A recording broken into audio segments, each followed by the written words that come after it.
Hello, my name is Steve D'Agostino, and my co-host Anne Fernald and I welcome you to the Twice Over podcast, because to teach is to learn twice over. In this episode, Community Engagement, we're joined by Julie Gafney, Director of Administration and Academic Development at the Center for Community Engaged Learning at Fordham University, who shares her thoughts about the importance of mindfulness, deliberation, and collaboration when engaging with the community. We're sitting here with Julie Gafney, who is the Director of Administration and, I almost had your title right. It's fine. It's a new title. Administration and Academic Development. I was so close. For the Center for Community Engaged Learning. So Julie's role at the Center for Community Engaged Learning is mostly faculty facing. And so she's really the faculty, the Fordham faculty support person and liaison for community engaged learning. And you've been here about 18 months, is that right? Or how long have you been here, Julie? Yeah, I started end of April 2019. So whatever that is, it feels like longer in some ways, but no, it's great. Can you just tell people a little bit about what the Center for Community Engaged Learning is and what it does? So the Center for Community Engaged Learning is just a few years old on the Fordham campus, but brings together initiatives that were under the former Dorothy Day Center, as well as some student-facing extracurriculars like the Global Outreach Program, which is a kind of hybrid student club. And then, it got to be so unwieldy that we've come to help out and administer a bit. But the center was formed, coming out of the idea institutionally and also from some external recommendations, from Middle States, from the Mission Priority Examine, that community engagement is an area for growth, an area where the institution can really make an impact, and also an area where we can support student learning objectives in an innovative way. The new name is interesting. I think it responds to trends in the field right now. So we are now a Campus Compact member.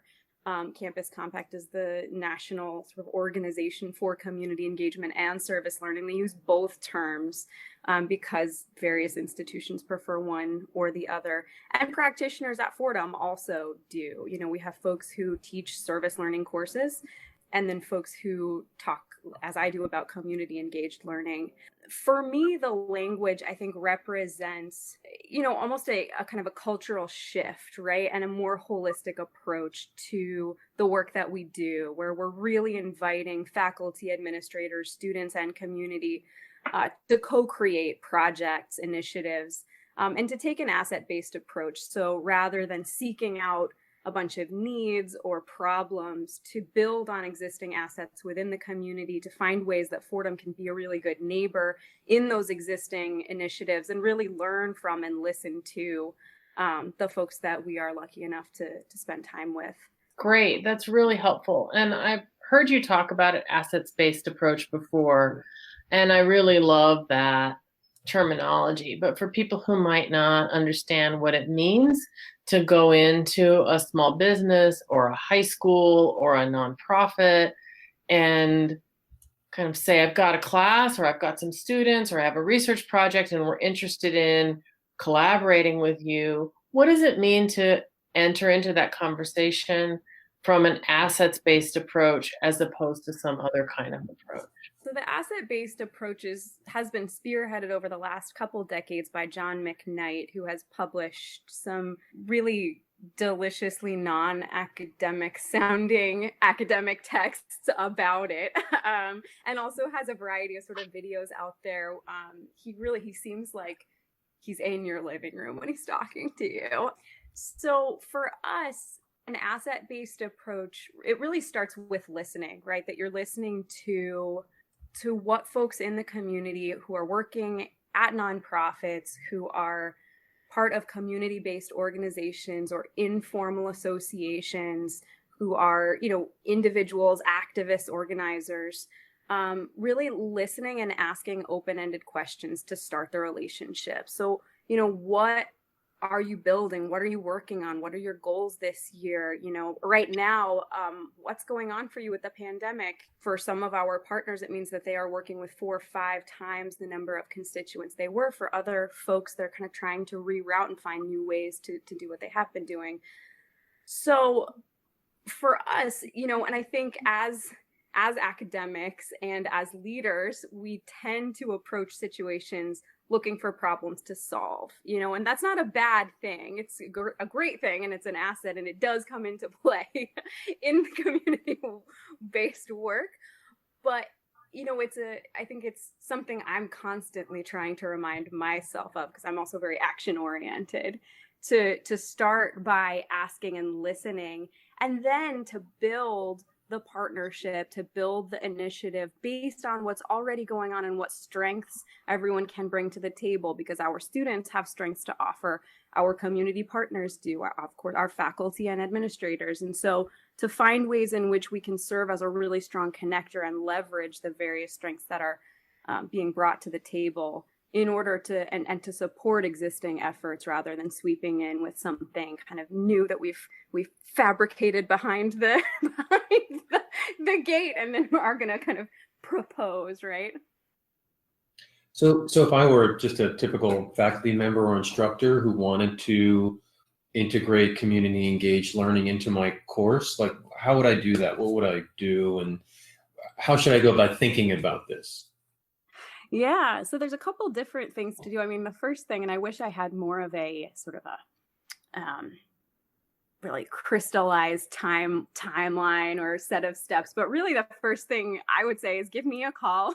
And I'd love to, I really love getting to know Fordham faculty, hearing about their work, about their teaching, and hearing a little bit about, there's always something that makes you want to incorporate experiential education or community engagement. So what is it? And just kind of start to have a conversation there. In our non-COVID times, I have a joke with my staff that I spend half my time getting on coffee dates, because I'm always asking faculty to meet me for coffee. But there are some other, what we would start with, if you were interested, I would invite you to join a faculty work group. So these are groups of faculty, about 12 folks, who meet once a month over the course of either the academic or the calendar year, just depending on what semester you start.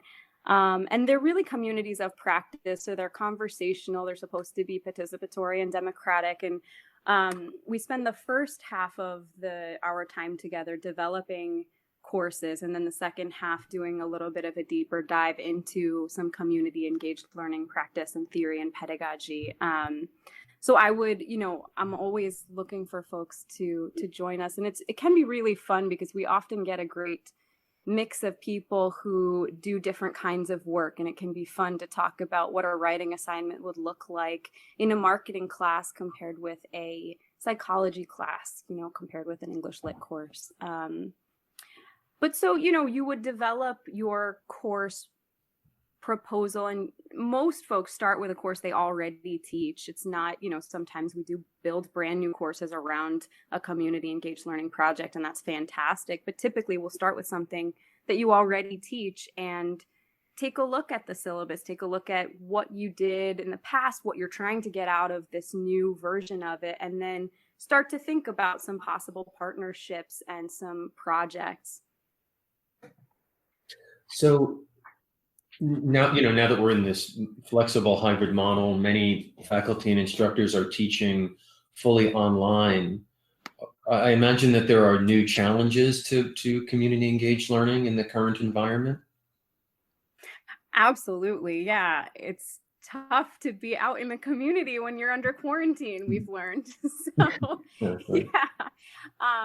yeah, a lot of our courses this past spring and courses that we had been planning for the fall have undergone pretty profound shifts in the community engagement project or program. So a lot of folks who, honestly, a lot of the in-person work just came to a full stop mid-spring, and we tried to come up with some innovative ways to continue the work. Some folks took their reflections and their observations online and created an online archive. Other partners were able to offer and are increasingly able to offer virtual alternatives for engagement. So, a lot of our education partners are looking for virtual tutors, for instance, or for folks to create asynchronous materials with them. So that's been an area. But I think increasingly, one of the things that I have found useful and heartening about the shift to the virtual model is that it has enabled us to rethink the role of especially community leaders in the community engaged learning classroom, and to invite expert practitioners into the classroom, of course, based on their availability and interest, to really to serve as a co-instructor for a particular project, for a module, for a set of classes, or to lead a reading group or a discussion group. For instance, this fall we have Flores Forbes, who works over at Columbia, but is the author of the book Invisible Men, not Invisible Man, Invisible Men, which describes his experience of incarceration and reentry. And so he's leading a discussion group with a set of Fordham undergraduates who are all enrolled in diversity in American families. And so, in a way, it has enabled us to kind of upend the power structure in a way where often, despite our best efforts, we've got an instructor, we've got a set of students, and then we kind of have a community partner who provides a community engaged learning experience. When we are inviting a community expert into the classroom to really lead a project, it creates this kind of powerful tension where we have to cede, you have to cede authority for those classes, and it can be interesting. We're just starting out, so we'll see how it goes. How did you get interested in this work, Julie? Yeah, so I did not start out my career as a community engagement specialist. I did a PhD in English Lit. I'm a medievalist, and I did that degree at the CUNY Grad Center. And while I was a student there, I started teaching at John Jay College, which is right near the Lincoln Center campus. And I really love teaching. But I came to an interest really in policy through my work teaching at CUNY, where I had fantastic students and,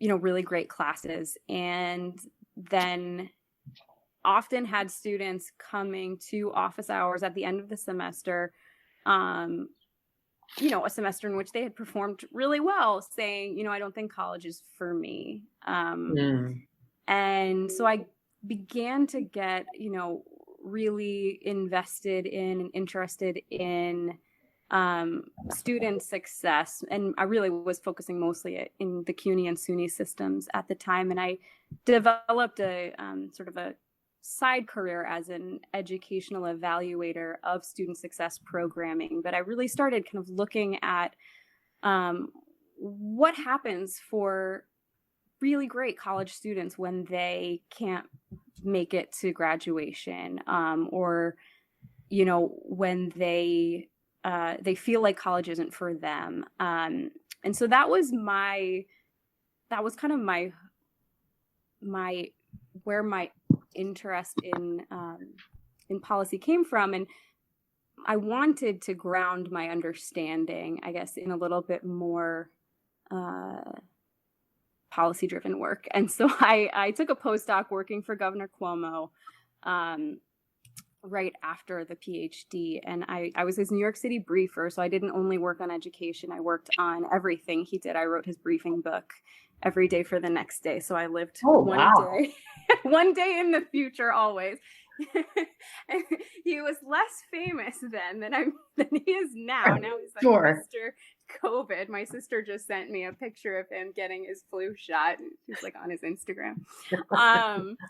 But working with him, I started to get a better understanding of, at least at the state level, kind of some of the the ways that larger scale policy gets created and enacted. And I took some of what I learned there, went back into the CUNY system, and worked then in administration, mostly at Hunter College, on student success programming. And I was there kind of when the Excelsior program was rolled out, which on the governor's end, everybody's like, this is amazing, we created this thing. And then I'm working at Hunter, and it's a zoo, right? It's to unpack it. And so through that work in student success, I began to do a lot of community engaged learning, especially with education partnerships. So I started working with middle schools and high schools, and looking at pipeline programs, looking at the ways that community organizations and groups inform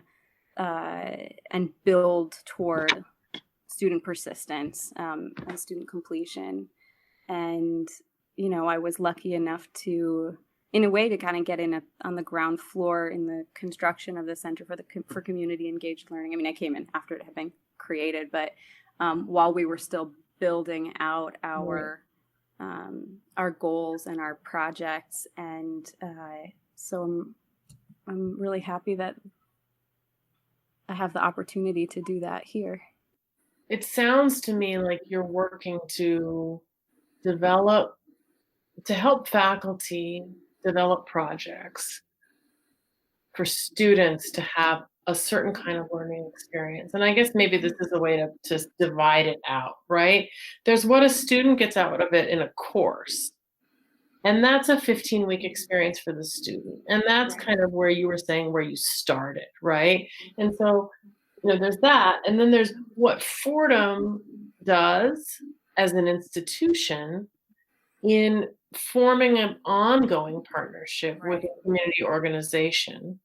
And then somewhere in the middle of that timeline is what a faculty member does who maybe can only teach this course every third semester or every fall, right? And so the faculty member doesn't have a 12-month relationship with the community organization, but the faculty member might have a relationship, kind of occasionally over the course of a semester. So I guess those layers, I'd be interested in hearing you talk about how you think about those layers of engagement, what the students get out of it, what it matters to for faculty, and then what our responsibility as an institution is. Layers is exactly the way to put it. And, in the best kinds of place-based initiatives, you're never doing one thing, right? Maybe you're running a course, and then you're also supporting a tutoring or a kind of a volunteer, right? You're providing an influx of volunteers when asked, and then maybe you're also supporting a white paper or a design project or a research, and that takes it takes time, and I think it takes engagement not only from the center. I mean, if the center can do one thing, we can connect, right? And so for Fordham, I think what we're looking for is really to kind of galvanize a group of people, faculty, students, administrators, leaders, who are going to take up these relationships and support and kind of build in partnership these multifaceted projects or modes of engagement. I mean, I feel like that sounds a little bit abstract too, but I think too that these practices, this is not out of keeping with what you were just describing, and in terms of decolonizing the curriculum and looking at standard English. One of the things that I loved doing when I was teaching Middle English was to show, and Old English was to show how standardization comes about just from somebody making the same mistake over and over until we decide that's the way we say the word, right? In thinking about standardization, right? To feel like it's all just a bunch of mistakes, and let's look at the different ways that spelling has evolved. And when you are writing your cover letter, you do have to stick to this particular set of mistakes that we've decided are the right ones. but that doesn't mean that they're any better than these other modes of expression. And I guess for me, kind of circling back to your larger question before, like, I think that is community engaged learning as well. I think that those classroom practices, when you are dismantling assessment practices that are oppressive, right? When you are deconstructing standardization or kind of myths of, what's right and wrong, I think that those are very much, not only are they in keeping, they are really integral to an institutionalization of community engagement, because they promote social justice. And, it's a lofty goal, but I think that that's kind of what we need to go in for. I don't want to say what faculty get out of working with you, because I don't want to be instrumentalist, but that's kind of where I'm aiming at, right? But a transformation you've seen in a faculty member you've worked with, what you've seen, that's something that took you by surprise or that really inspired you in watching a faculty member move through the working group and then implement their project in a semester. Well, I'll say one thing about, and this has been a common thread with work group participants, so not calling or talking about anyone in particular, but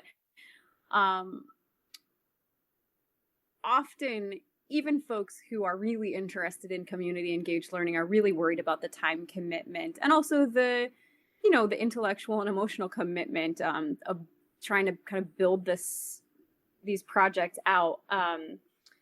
And I think what has surprised me is I often, especially early in the work group, will hear from folks, I don't know if I'm going to have the time to do this. I don't think I'm going to be able to get the course proposal in. I don't think, I don't know if I'm going to be able to teach it.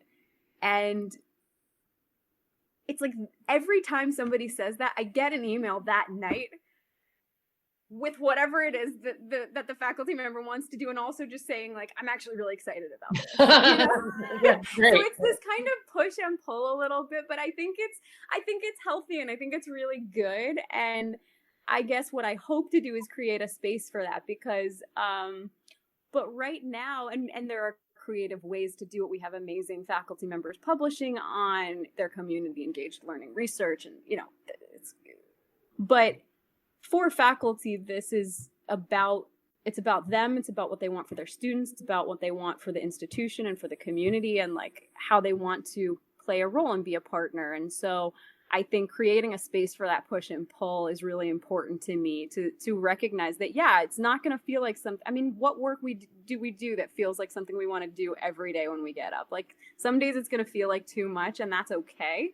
And I think some of the kind of most creative projects have come from faculty who, signed up for it, but who were always kind of worried about not getting it done, not sure they had the time, and then would come up with these super creative ideas. And I would just say, like, go for it. This is great. What can I do to make this happen? That's awesome. So you told us a little bit, we're getting to the end of our time. You told us a little bit about what your dissertation advisor meant to you, but I'm wondering if you want to say a little bit more about him as a teacher for you, or another teacher in your past whom you really learned a lot from. Well, I'll talk a little bit more about Stevekruger. He is at the CUNY Grad Center. He also teaches at Queens College, because almost everybody in CUNY has a dual placement. If they're at the Grad Center, they also have a sort of like a home institution.